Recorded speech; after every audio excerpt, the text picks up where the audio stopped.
नमस्कार दर्शक मित्रों। आज हम लोग यस। डिस्कशन कर रहे हैं कर्म संन्यास योग के ऊपर। मेरे साथ यहाँ पर जुड़ी हुई है राजकुमारी जी पुरोहित, महेश जी और कुमरेश जी। आप सबका स्वागत है इस प्रोग्राम में। हम लोगों ने अब तक जो 3 अध्याय डिस्कशन किए हुए हैं, अभी 3rd अध्याय जो था कर्मयोग, इसके ऊपर हमने बहुत सारा डिस्कशन किया था। और आज हम लोग ले रहे हैं कर्म संन्यास योग। मुझे एक तो पहले ये चर्चा करनी थी कि what is the exact meaning of कर्म संन्यास योग, क्योंकि अध्याय 3 में भगवान ने बोला था कि भाई आप कर्म करो, फल की चिंता मत करो। और यहाँ पर अभी ये जो कर्म संन्यास योग है, तो इसमें भगवान क्या बोलना, एग्जैक्टली क्या बोलना चाहते हैं। तो पहले मैं बात करूंगी महेश जी से कि महेश जी एग्जैक्ट ये अध्याय 4 में भगवान ने क्या बोला है। भगवान ने वैसे तो बहुत सारा निरूपण किया है कि कैसे पूरा योग जो लुप्त तो हुआ था एवं फर्स्ट श्लोक से। लेकिन आपका जो स्पेसिफिक क्वेश्चन है उसके ऊपर आते हैं तो भगवान ने ये अध्याय में ये कहा है कि कर्म संन्यास योग का एक्चुअली अर्थ कर्म से संन्यास नहीं है। एक्चुअली भगवान का कहना यह है कि कर्म फल से संन्यास लो। तो इसमें ऐसा है कि हम जब कर्म करते तो वो हमेशा हमारा कुछ ना कुछ उसके ऊपर एक ध्येय रहता है, उसके पीछे हमारा कुछ भाव रहता है, उसके पीछे हमारे कुछ फल की आकांक्षा रहती है, या आपकी आकांक्षा नहीं रहती फिर भी फल तो मिलता है उसका। तो इसमें भगवान ने ये कहा है कि आप कर्म फल छोड़ दो, आप पूरे में मुझ में परायण हो जाओ और बाकी सब छोड़ दो। उन्होंने उसमें इसलिए यह अध्याय में उन्होंने अकर्म की डेफिनेशन दी है, अकर्म की व्याख्या की हुई कि कर्म, अकर्म और विकर्म। तो विकर्म पे हम नहीं जाएंगे अभी, लेकिन कर्म और अकर्म, कर्म जो है वो नॉर्मल हम जो कर्म करते हैं, जो कर्मयोग में भी कहा है कि तू मतलब उसके पहले वाले जो दूसरे अध्याय में भी कहा है तू क्षत्रिय इसलिए युद्ध कर, हानि गैर हानि हानि या लाभ की चिंता छोड़ के युद्ध के लिए युद्ध कर, तेरी बुद्धि ये कहती है, बुद्धि योग कहा है उसके लिए तू युद्ध कर, बहुत सारे रीजन दिए। तो सब में अर्जुन को ये कहा गया है कि कर्म करते रहना है और तेरा इसलिए तेरे को तुझे ये युद्ध करना है। इसमें ये कहा है कि कर्म मिले, कर्म होगा तो फिर उसका फल मिलेगा, आप चाहो नहीं चाहो फल मिलेगा, तो फिर से बंधन में आ जाएंगे। तो परमेश्वर ने यहाँ पर ये कहा है कि कर्म फल की संन्यास लो। संन्यास का अर्थ, संन्यास मतलब कोई जंगल में जाओ या कुछ पलाठी मार के हिमालय में बैठ जाओ गिरी कंदरा में, ऐसी बात नहीं कही है भगवान ने। भगवान ने ये कहा है कि उसमें आपको केवल फल की आशा छोड़ के सब कुछ मेरे लिए करो, मुझ में अर्पण करो, मुझ में परायण हो जाओ, सब कुछ छोड़ के। तो ये संक्षेप में ये है कि कर्म फल संन्यास योग है एक्चुअली, लेकिन कर्म आई मीन कर्म संन्यास योग ऐसा कहा गया है उसको, मतलब ज्ञान कर्म संन्यास योग, सॉरी ज्ञान कर्म संन्यास योग कहा गया है कि ये ज्ञान मिले कि आपका जो उसमें एक्चुअली इसमें तो ऐसा कहा है कि कर्म भी भस्म हो जाएगा ज्ञान से, इतना आगे बढ़ के कहा है। तो ये उन्होंने जो फर्क दोनों में जो भेद ये है कि फर्स्ट जो पहले जो कहा है उसमें उन्होंने कुछ ना कुछ रीजन दिए कि क्षत्रिय है इसलिए तू युद्ध कर, या हानि और लाभ की चिंता छोड़ दे और इसलिए तेरा शरीर विनाशी है इसलिए तू युद्ध कर। लेकिन इसमें यह कहा है कि सब कुछ छोड़ दे, तू कर्म फल की भी बात छोड़ दे, अकर्म मतलब मुझ में सब परायण, मुझ मेरे लिए सब कर तू, तो तुझे उसमें पूरा जो उसका 100% लाभ हुए और तुझे जो मोक्ष से अशुभात, ये तुझे जो अल्टीमेट गोल है ये तुझे इसमें मिलेगा। तो ये दोनों में थोड़ा माइन्यूट फर्क है। जो पहला श्लोक है कर्म संन्यास योग में, इसमें जो उसने बोला बहुत अच्छा कृष्ण ने बोला है कि भाई ये जो ज्ञान है वो मैंने सूर्य को पहले दिया था, सूर्य ने मनु को दिया, मनु ने इसके, तो ये अर्जुन को मनु तुरंत ने एकदम ऐसे नवाई इक्ष्वाकु को दिया था, तो एकदम इक्ष्वाकु अर्जुन को को दिया था। नवाई लगी। हाँ, अर्जुन को नवाई लगी कि भाई ये क्या बात हुई कि अभी तो कृष्ण के हिसाब से अभी तो कृष्ण का जन्म हुआ और वो बोल रहा है कि मैंने पहले सूर्य को दिया था।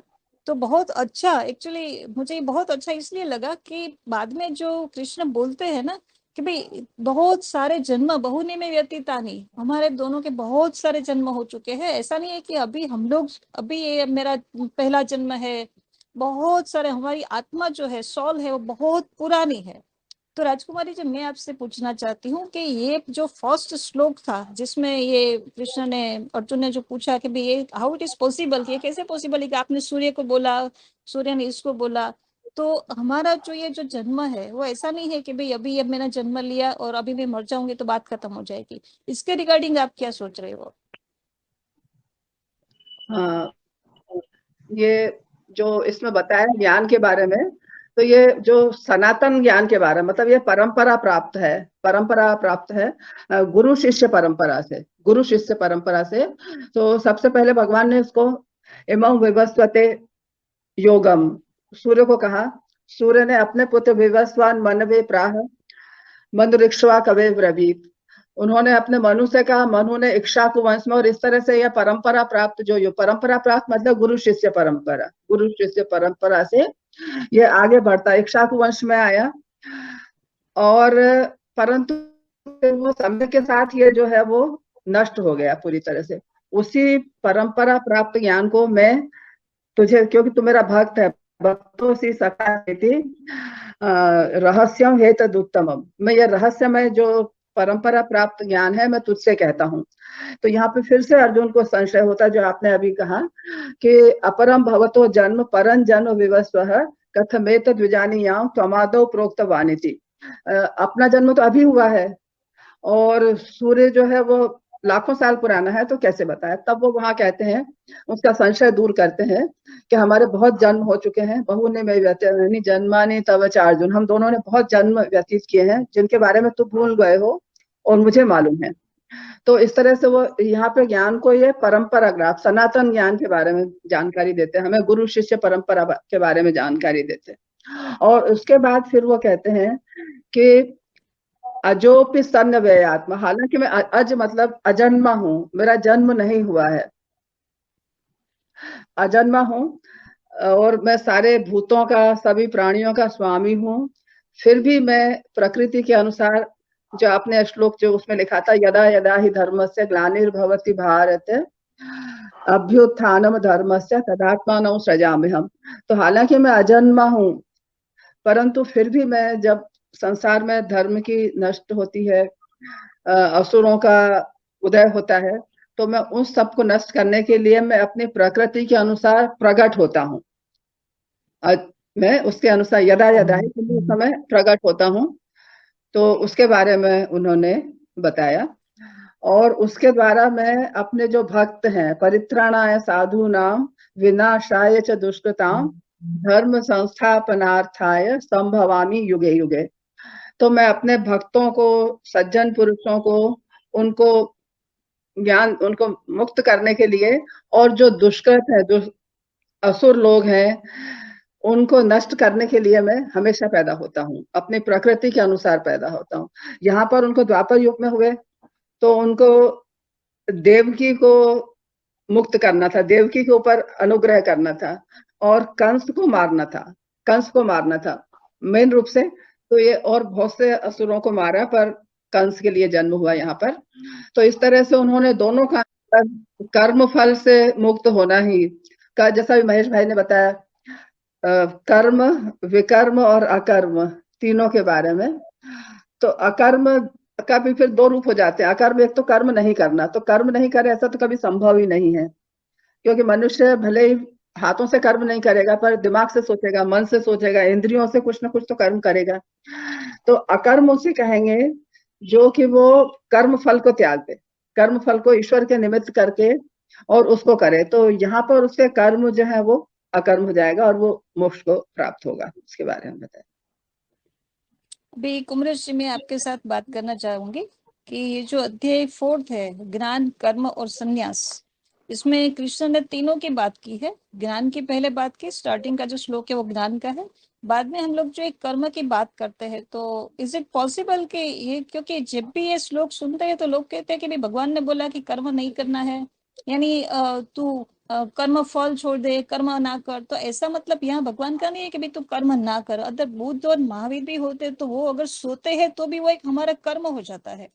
तो ये हाउ इट इज पॉसिबल, मैं अभी कुमरेश जी में आपसे पूछूंगी कि ये अध्याय में एग्जैक्टली भगवान ने क्या बोला है। बहुत बहुत धन्यवाद। देखिए, इससे पहले अध्याय में भी भगवान ने बड़ा स्पष्ट रूप से क्या है, कोई भी प्राणी को, ये कोई मनुष्य के लिए नहीं, जिसमें आत्मा है, वह सब प्राणी है, चाहे जलचर हो, थलचर हो, नभचर हो, कोई भी हो, कोई भी प्राणी कर्म के बिना तो कभी रह ही नहीं सकता। ये संभव ही नहीं है कि कोई आदमी कभी बिना कर्म रहे, करते हुए रहे। तो कर्म तो मनुष्य का जो है एक अभिन्न भाग है कि बिना कर्म के कोई रहता नहीं है। परंतु अगर हम हर एक कर्म, पहली बात है कौन से कर्म हमको, हर एक प्राणी को कौन से कर्म करना, हर एक आदमी हर एक कर्म नहीं कर सकता है। तो इसके लिए जो हमारे यहाँ पर पहले ही वर्ण संस्था रही है कि आपको जो वो कर्म करने चाहिए जो कि आपको अपने वर्ण के संस्था के द्वारा आपको विहित कर्म है, तो ये कर्म आपको करने हैं, आपको अन्य कर्मों की कोई आवश्यकता नहीं है, और नहीं आपको ये जो हर एक कार्य आप कर भी नहीं सकते, इसलिए तो वर्ण बने हैं। तो अब आप जब कर्म करेंगे तो कर्म करना तो बिल्कुल वो है कि होगा ही होगा, इसमें तो कोई प्रश्न नहीं। परंतु अगर आप कर्म केवल फल की आशा से करेंगे, अभी कुमरेश जी, मैं आपके साथ बात करना चाहूंगी कि ये जो अध्याय 4 है, ज्ञान, कर्म और संन्यास, इसमें कृष्ण ने तीनों की बात की है। ज्ञान की पहले बात की, स्टार्टिंग का जो श्लोक है वो ज्ञान का है। बाद में हम लोग जो एक कर्म की बात करते हैं, तो इज इट पॉसिबल कि ये, क्योंकि जब भी ये श्लोक सुनते हैं तो लोग कहते हैं कि भाई भगवान ने बोला कि कर्म नहीं करना है, यानी तू कर्म फल छोड़ दे, कर्म ना कर, तो ऐसा मतलब यहाँ भगवान का नहीं है कि भाई तू कर्म ना कर। अगर बुद्ध और महावीर भी होते तो वो अगर सोते हैं तो भी वो एक हमारा कर्म हो जाता है। तो ये हाउ इट इज पॉसिबल, मैं अभी कुमरेश जी में आपसे पूछूंगी कि ये अध्याय में एग्जैक्टली भगवान ने क्या बोला है। बहुत बहुत धन्यवाद। देखिए, इससे पहले अध्याय में भी भगवान ने बड़ा स्पष्ट रूप से क्या है, कोई भी प्राणी को, ये कोई मनुष्य के लिए नहीं जिसमें आत्मा है, वह सब प्राणी है, चाहे जलचर हो, थलचर हो, नभचर हो, कोई भी हो, कोई भी प्राणी कर्म के बिना तो कभी रह ही नहीं सकता। ये संभव ही नहीं है कि कोई आदमी कभी बिना कर्म रहे, करते हुए रहे। तो कर्म तो मनुष्य का जो है एक अभिन्न भाग है कि बिना कर्म के कोई रहता नहीं है। परंतु अगर हम हर एक कर्म, पहली बात है कौन से कर्म हमको, हर एक प्राणी को कौन से कर्म करना, हर एक आदमी हर एक कर्म नहीं कर सकता है। तो इसके लिए जो हमारे यहाँ पर पहले ही वर्ण संस्था रही है कि आपको जो वो कर्म करने चाहिए जो कि आपको अपने वर्ण के संस्था के द्वारा आपको विहित कर्म है, तो ये कर्म आपको करने हैं, आपको अन्य कर्मों की कोई आवश्यकता नहीं है, और नहीं आपको ये जो हर एक कार्य आप कर भी नहीं सकते, इसलिए तो वर्ण बने हैं। तो अब आप जब कर्म करेंगे तो कर्म करना तो बिल्कुल वो है कि होगा ही होगा, इसमें तो कोई प्रश्न नहीं। परंतु अगर आप कर्म केवल फल की आशा से करेंगे, यहाँ पर लगता है सिग्नल में आज कुछ प्रॉब्लम हो रही है, इसलिए प्रॉब्लम हो रही है। तो जो है इसमें उन्होंने ये कहा कि देखिए, फिर कर्म करने के लिए क्या है, आप कर्म अज्ञानता से नहीं कर सकते। अगर कोई भी आप कर्म ज्ञान करें, जैसे कि एक पक्षी के लिए उड़ने के लिए दो चीजें अवश्य चाहिए। एक तो दो पंख होते हैं ना, तो दो पंखों में एक पंख होता है ज्ञान और एक होता है कर्म। आप कर्म बिना ज्ञान के करते रहेंगे तो आपको केवल वो जो है श्रमिक आपके हाथ में आएगा, अपने कुछ नहीं होगा, आपको उसका किसी प्रकार का भी फल नहीं मिलेगा। तो आपको जब भी कोई चीज इंप्लीमेंट करनी है तो इसे ज्ञान होना आवश्यक है, और उस ज्ञान को आप केवल संजोर कर रखे ना, और उसमें कर्म के द्वारा उसको कार्यान्वित न करें तो उस ज्ञान का भी कोई लाभ नहीं होता है। आपका ये कोई आवश्यकता नहीं कि लाभ आपको ही हो, आपके कर्म से अन्य व्यक्तियों को भी लाभ हो सकता है और होना चाहिए। यही हमारे प्राणी मात्र का जो श्रेय है जन्म का, कि हर एक को किसी न किसी को हमारे। अच्छा महेश जी, अभी हम लोग आगे इस बात को बढ़ाएंगे जब तक Yes, ये please. कुमरेश हमारे साथ जुड़े हैं।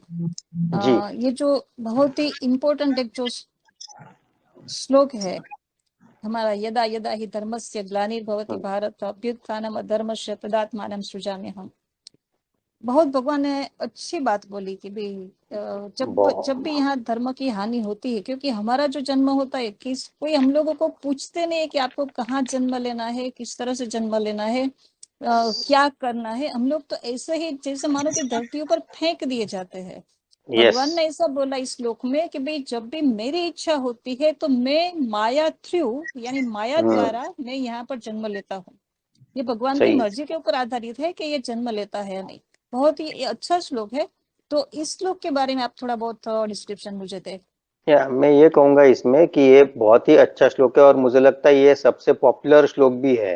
मतलब यदा यदा धर्मस्य ग्लानिर्भवति भारत, तो इसमें भगवान ने बहुत सारी चीजें की उसमें, और इसके बाद में जो श्लोक है इसके बारे में ऐसा है कि यदा यदा ही धर्मस्य ग्लानिर्भवति भारत अभ्युत्थानम धर्मस्य तदात्मानं सृजाम्यहम्। तो ये ऐसा ऑटोमेटिकली होता है क्या? जैसे कि हमें लगता है कि भाई धर्मस्य ग्लानि अभी हो रही है, ग्लानिर्भवति भारत, तो भगवान अभी क्यों नहीं आते? ऐसा एक क्वेश्चन जनरली पूछते हैं, कभी बहुत पूछते हैं ना, जैसे हम लोगों में मिलते हैं तो अरे इतनी महंगाई हो गई, इतनी क्रूरता हो गई, इतने ये पॉलिटिशियन जैसे हो गए वैसे हो गए, अभी कोई जन्म क्यों नहीं लेता है? भगवान है कि नहीं? ऐसा एक क्वेश्चन खड़ा होता है, ऐसे एक प्रश्न खड़ा होता है। लेकिन ये इतना इजी नहीं है, क्योंकि भगवान तभी जन्म लेंगे तब जब ऐसी परिस्थितियां, मतलब ये तो एक बात बताई, दूसरी बात जो है कि भक्त का हृदय इतने प्रेम से भर जाना चाहिए, क्योंकि तभी ये भगवान आएंगे। कोई ऐसा नहीं है कि चलो मुझे लगा कि अभी इतना सारा यहाँ पर धर्म की ग्लानि हो रही है और इसलिए धर्म से ग्लानि बहुत, और इसलिए भगवान ये अभ्युदय के लिए ऐसा नहीं होता है। तो प्रेम से भर हृदय, भक्त का हृदय प्रेम से भरना चाहिए, प्रेम से भरा हुआ होना चाहिए, इतना भरा हुआ होना चाहिए भगवान को आना पड़े, ये परिस्थिति होनी चाहिए।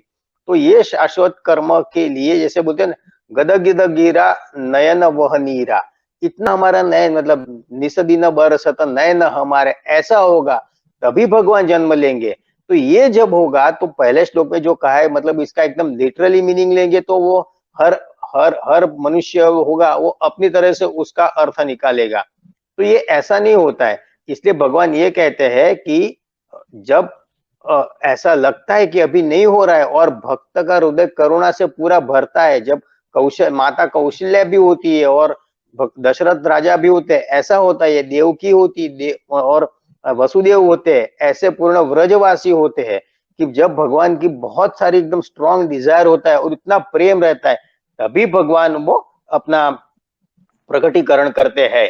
तो ये प्रेमल भक्त के लिए है, ऐसा नहीं है कि कोई किसी को लगा कि चलो इतना होगा, ऐसा नहीं हुआ है। तो पहले श्लोक में जो कहा गया है कि ये ग्लानिर्भवति भारत, सही है, यदा यदा धर्मस्य ग्लानिर्भवति भारत, और इसलिए वो भगवान अभ्युदय के लिए आते हैं धर्म के, और अधर्म का नाश करने के लिए आते हैं, तदात्मानं सृजामि, ये एकदम सही है।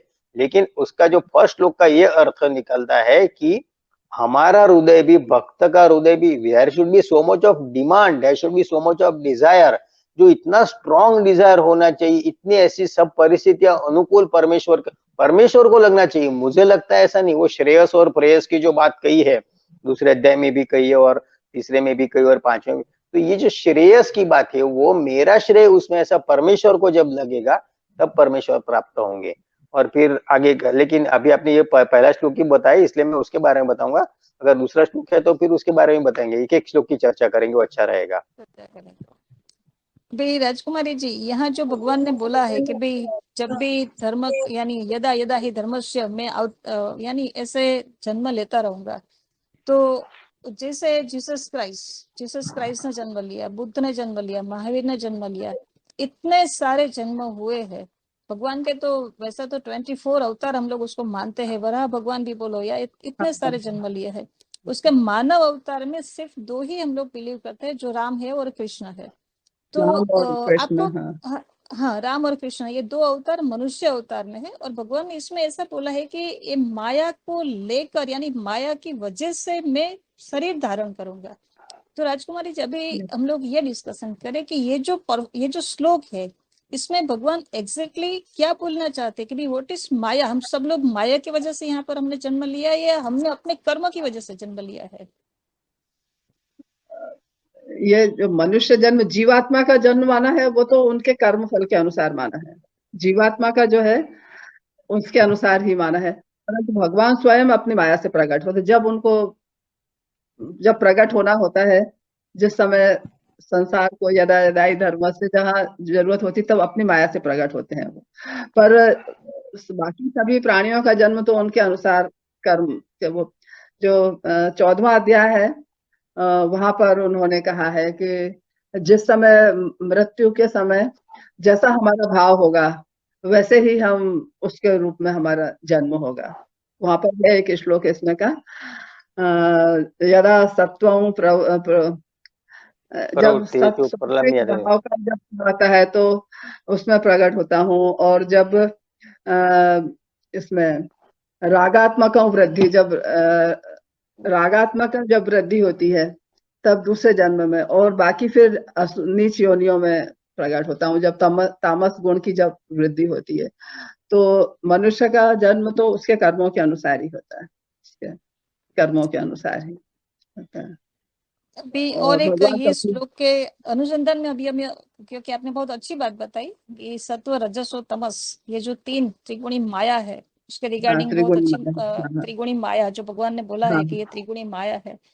तो अभी महेश जी, ये जो सत्व रजस और तमस, आपको क्या लग रहा है अभी पूरे वर्ल्ड में कौन सी, क्योंकि मैंने जो कोरोना के टाइम पर देखा था कि इतनी सारी नेगेटिव एनर्जी सब इकट्ठी हो गई थी, और सबके ओरा आप देखो ना, ओरा देखो या उसके थॉट्स देखो, तो इतनी सारी नेगेटिव एनर्जी इकट्ठी हो गई थी कि लगता था कि अभी ये पता नहीं क्या होगा। और अभी धीरे धीरे सब लोग संभलने लगे, लेकिन स्टिल टुडे नेगेटिव एनर्जी जो है सबकी बहुत ज्यादा है। तो अभी आपको क्या लगता है कि सत्व रजस और तमस लोगों में से, यानी पर्टिकुलर में I am talking about the entire world, तो अभी कौन सी जो है वो ज्यादा आपको दिखाई दे रही है, सत्व रजस और तमस? इसमें ऐसा है, एक तो परमेश्वर ने जो हमें बनाया, प्रत्येक मनुष्य को बनाया, उसमें तीनों गुण रहते हैं। ऐसा किसी के इसमें ऐसा तो नहीं कि केवल सत्व गुणी है या केवल रजोगुणी है, केवल तमोगुणी है। और दूसरी बात, ये तीनों का कॉम्बिनेशन आवश्यक है। ऐसा बात नहीं है कि नहीं, जैसे निद्रा है वो तमस गुण है, तो क्या मैं, अगर मुझे तमस गुण पूरा उसमें से मुझे उसका नामो निशान मिटा देना है, तो क्या मैं सोऊंगा नहीं? ऐसा नहीं है। तो पहली बात तो है कि तीनों गुण हमारे में है, सब में है। कोई कितना भी बोले कि मुझ में ये नहीं है, मैंने, ये बात नहीं है। नंबर 2, हमें ये करना है कि धीरे धीरे तमस में से रजस, रजस में से सत्व, असत्व गुण की वृद्धि करनी है, ये बात है। पूरा तो जो तीनों गुण समाप्त करने, वो तो बहुत ऊंची बात है, मतलब वो तो त्रैगुण्य विषय है, वो सब आगे की बात है। लेकिन फर्स्ट स्टेप ये है कि तीनों गुण है, नंबर 1, नंबर 2, मतलब ये तीनों है। तो पहली बात ये है कि तीनों गुण हमारे में, तीनों गुण आवश्यक भी है। जैसे रजोगुण, अभी डोमिनेट करना है घर में, समझो मैं हेड हूं, तो मुझे डोमिनेट, मुझे में रजस गुण नहीं होगा। मैं अगर केवल सत्व गुण होऊंगा, तो मुझे मेरे बेटे को कंट्रोल करना है। अगर वो ठीक काम नहीं करे तो मुझे उसके ऊपर थोड़ा मतलब स्ट्रांग होना पड़ेगा, कड़क एक्शन लेना पड़ेगा, तो तभी मुझे रजोगुण नहीं होगा, तो मैं काम नहीं कर पाऊंगा। इसलिए रजोगुण भी जरूरी है, तमोगुण भी जरूरी है, और सत्व गुण भी जरूरी है, तीनों को कॉम्बिनेशन। तो सबसे पहले तो तीनों गुण आवश्यक है। दूसरी जो बात आपने कही कि कौन से गुण प्रभावी होते या होते थे या होते हैं आजकल, तो उसमें ऐसा है, जिसकी जैसी पहले तो भावना होती, कभी कभी ऐसा होता है कि सत्व गुण वाला भी तम बढ़ जाता है।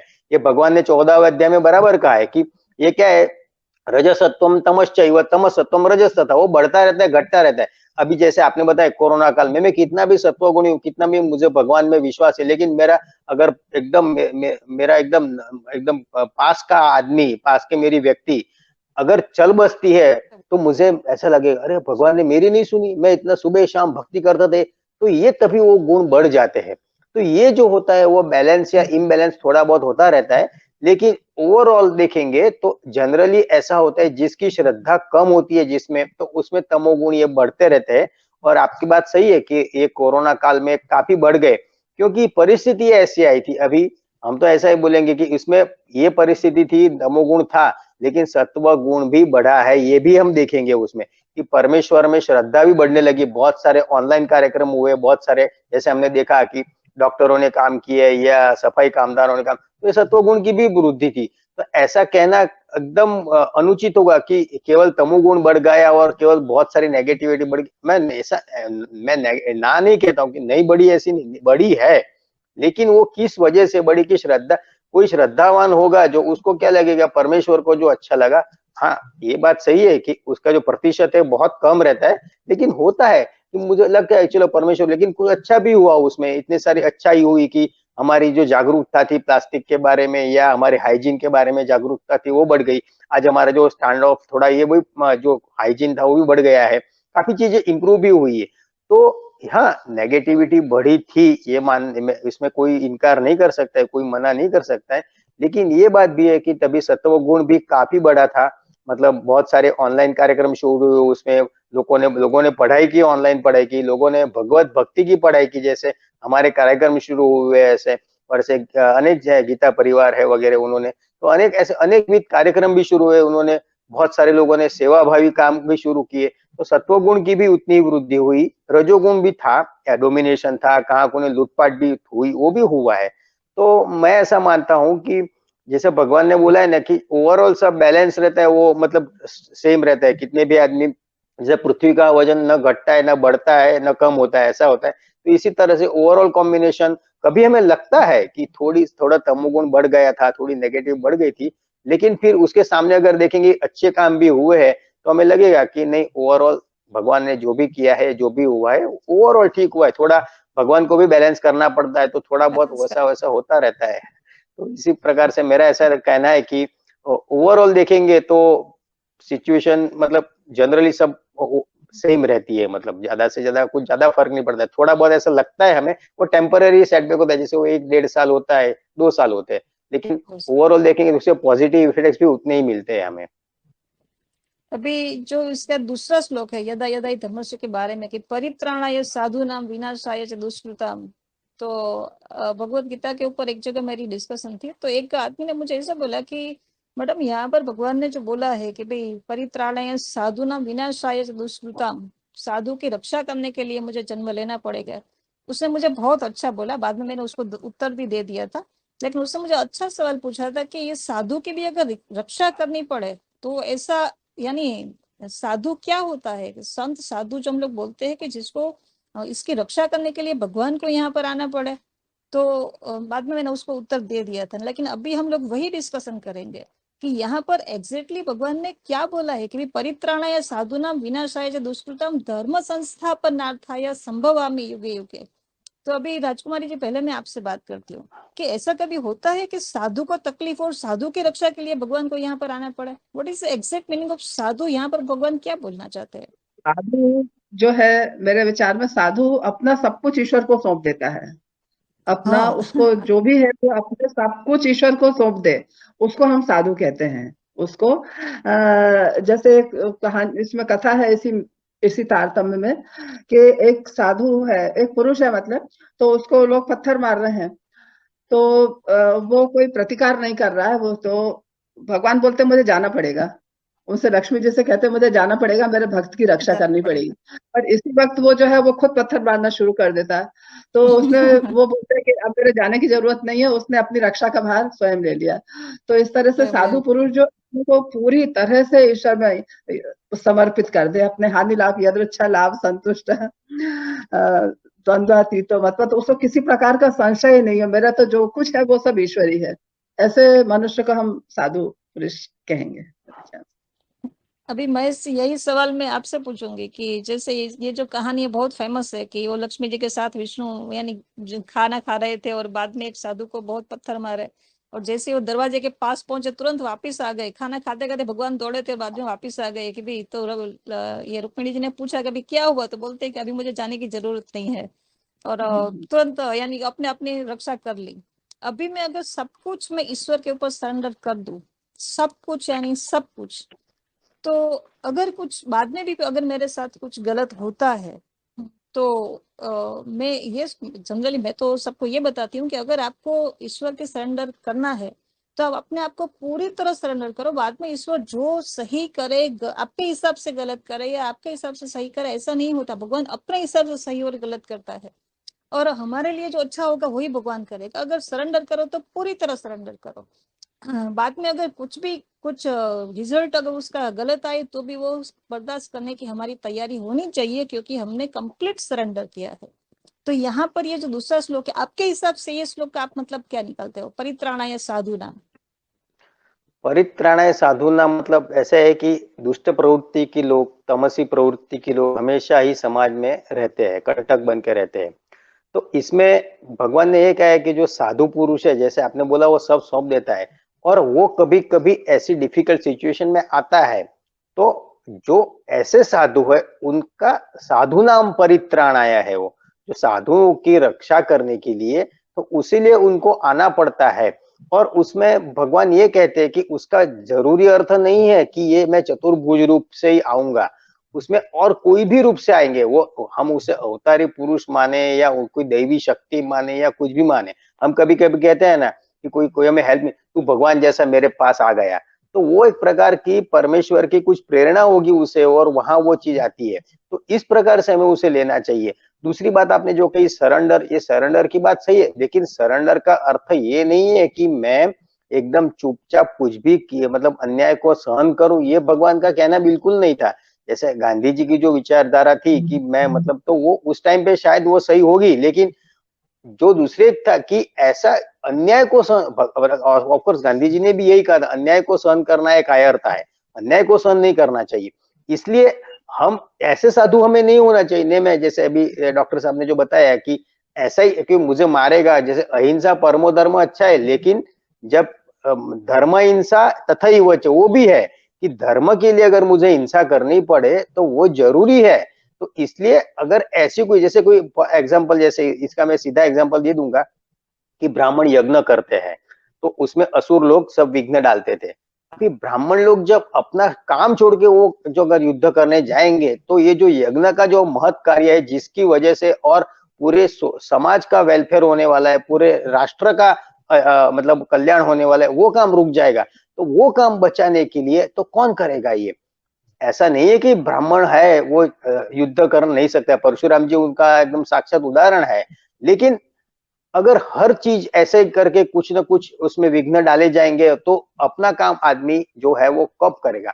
इसलिए ऐसे लोगों के लिए ये उनका मतलब ये था तभी कि इनको काम करने देना चाहिए। इसके लिए भगवान ऐसे साधु लोग हैं जो पवित्र काम करते हैं। उसमें साधु का अर्थ है नहीं कि मुझे जो अच्छा लगता है वो करे, जो सबके कार्य का मतलब परमेश्वर जिसमें आनंदित होगा, परमेश्वर जिसमें खुश होगा, ऐसे काम, और जो परमेश्वर ने निहित किए हुए काम, ऐसे काम हमें अगर करें, उस काम में अगर कोई बाधा आती है और हमें अपनी कुछ लिमिटेशंस है जब उसमें नहीं कर सकते, तब परमेश्वर ऐसे साधु नाम बिना और हाँ दोनों चीज है मतलब। तो इसकी रक्षा पहले तो साधु की रक्षा करते, लेकिन रक्षा करना केवल ऐसा नहीं, फिर विनाशाय डबल काम है वो। विनाशाय जो दुष्कर्म, भगवान आते तो एक साथ में वो मतलब क्या बोलते हैं, सिंगल टिकट डबल जर्नी ऐसा काम करते हो, एक साथ में दो काम कर देते हैं। तो वो विनाशाय जो दुष्कृतम भी करते हैं, क्योंकि जैसे पहले डॉक्टर साहब ने बताया था कि देवकी और वसुदेव का एग्जाम्पल लिया था, तो भगवान को करुणा हुई कि देवकी जो है उसे कंस प्रताड़ित कर रहा है, उसे जेल में डाला है और उससे बहुत अन्याय कर रहा है। तो वो भक्त, देवकी भक्त थी, उसकी रक्षा करने के लिए उनका प्राइम इंटेंशन तो यही था कि देवकी को मोक्ष प्राप्त करवाना है, ये उसका उनका पहला इंटेंशन था।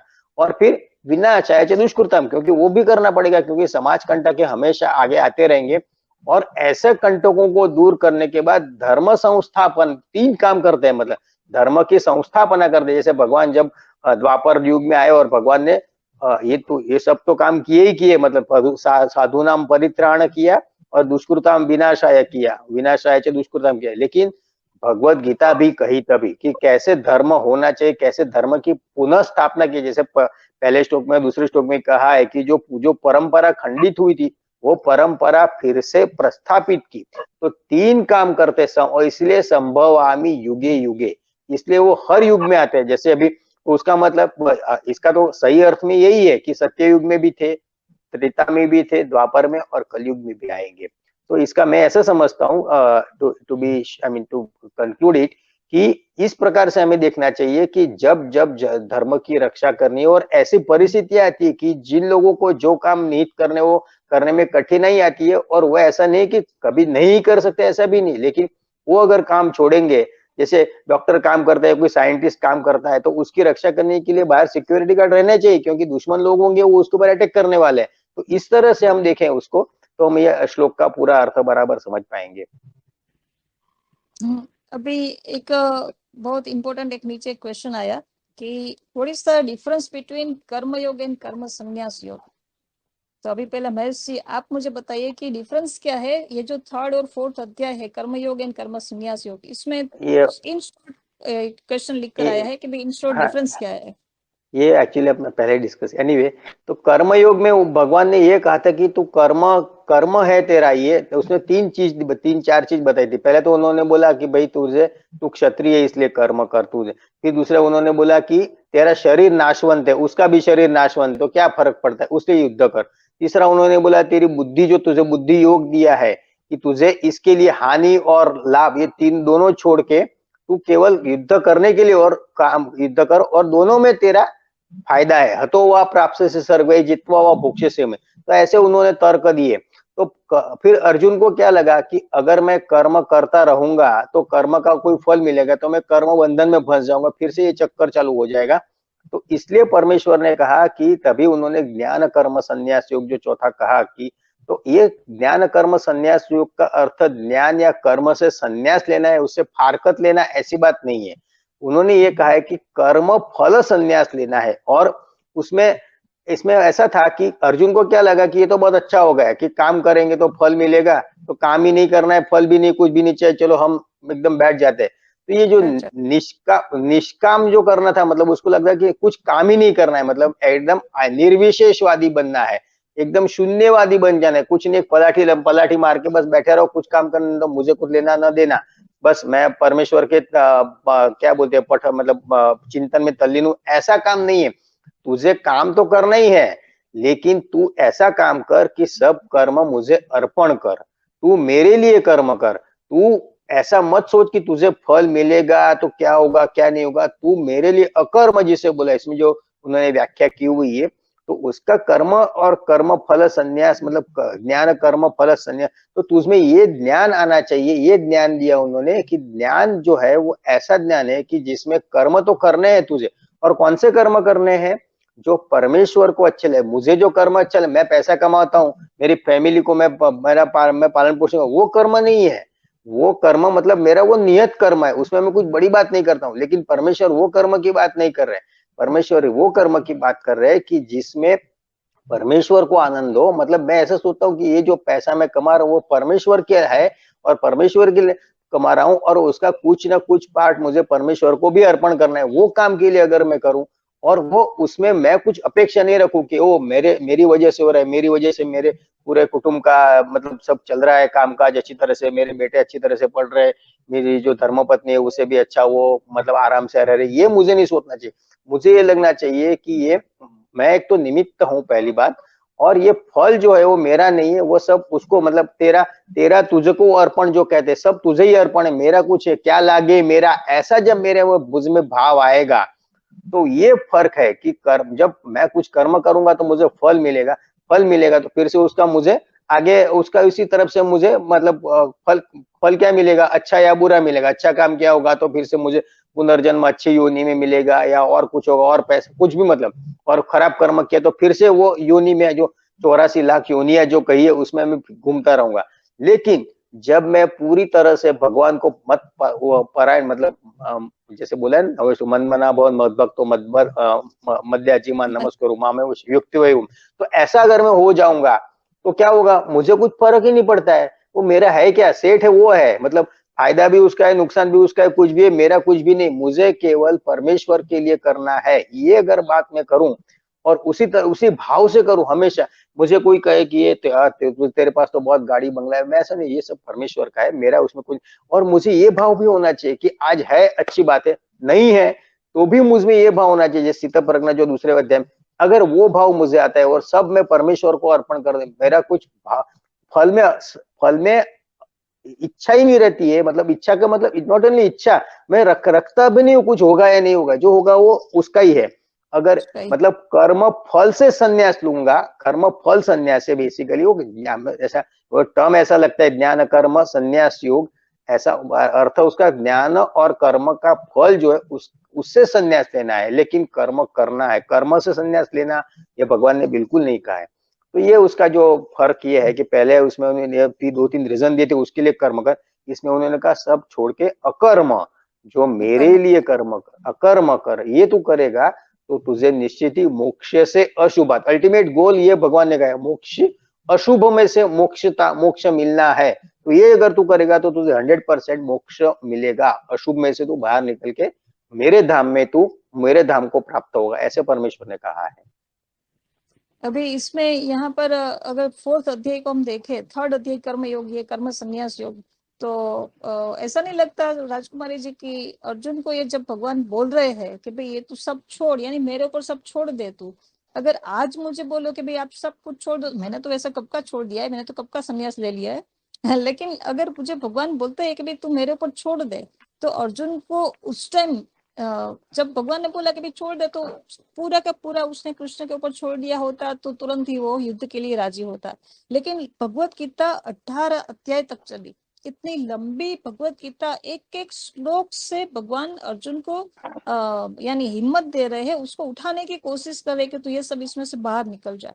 तो आपको क्या लगता है कि ये जो श्लोक था पर्टिकुलर, जैसे हम लोगों को अगर अभी पता चल गया कि भी सब कुछ छोड़कर भगवान के शरण में जाना है, भगवान जो कराए वो करे, जो कराए वो करे, अगर वो कुछ गलत, चौथा अध्याय के बाद ये सब इतनी लंबी भगवत गीता क्यों चली? राजकुमारी जी आपको क्या लगता है, अर्जुन क्यों माना नहीं? भगवान इतना बोला फिर भी।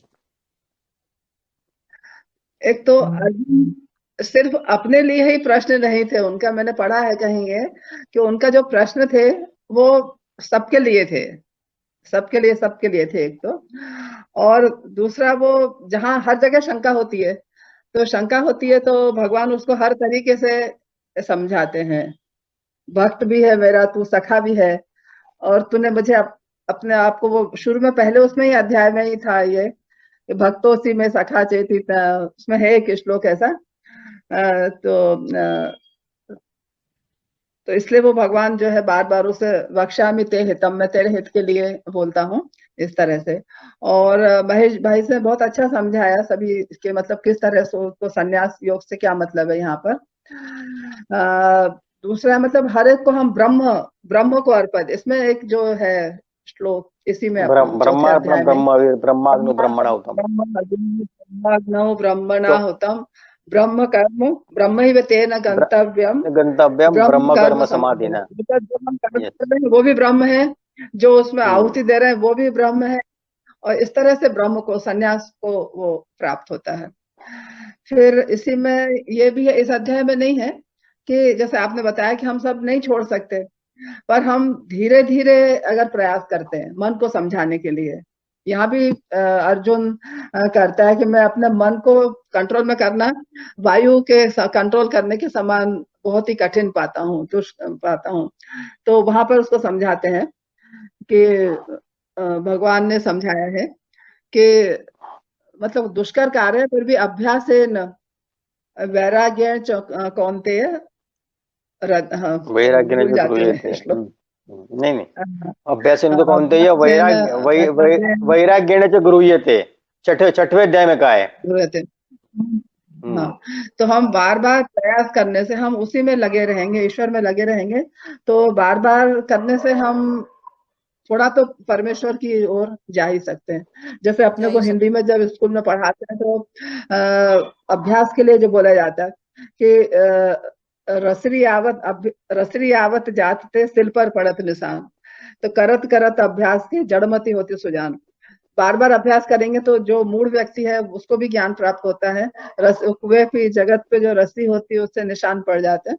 उसी तरह से अगर हम ब्रह्म की ओर जाएंगे, भगवान पे अपना ध्यान रखेंगे, तो धीरे धीरे हमारा मन भी उसी तरफ जाएगा, उसी तरफ। मुझे पूछ रही हो? Yes exactly. क्योंकि मैं थोड़ा आउट हो गया। हाँ, फिर से क्या आप क्वेश्चन रिपीट करेंगे, क्योंकि मैं सुन नहीं रहा था तभी।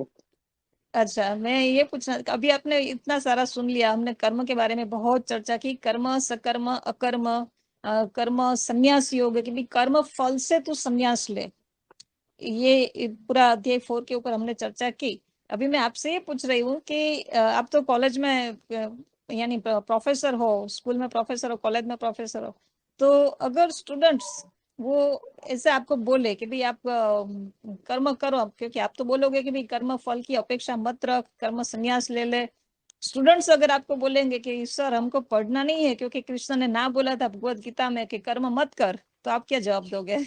मैं उनको ये जवाब दूंगा, आपने बहुत अच्छा प्रश्न किया है। ऐसा है कि ऐसा कोई पहले ही कहा, एक कर्म संन्यास है ही नहीं। पहली बात तो कर्म फल संन्यास है, कर्म संन्यास की बात नहीं कही है।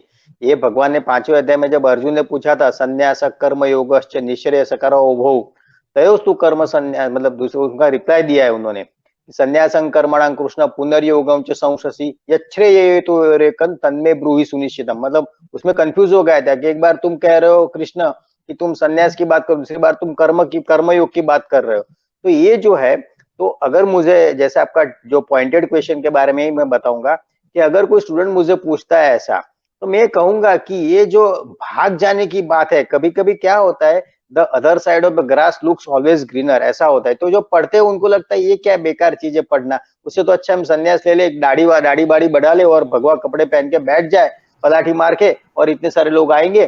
तो ये जो भावना होती है वो पूर्णतः अनुचित है, पहली बात तो।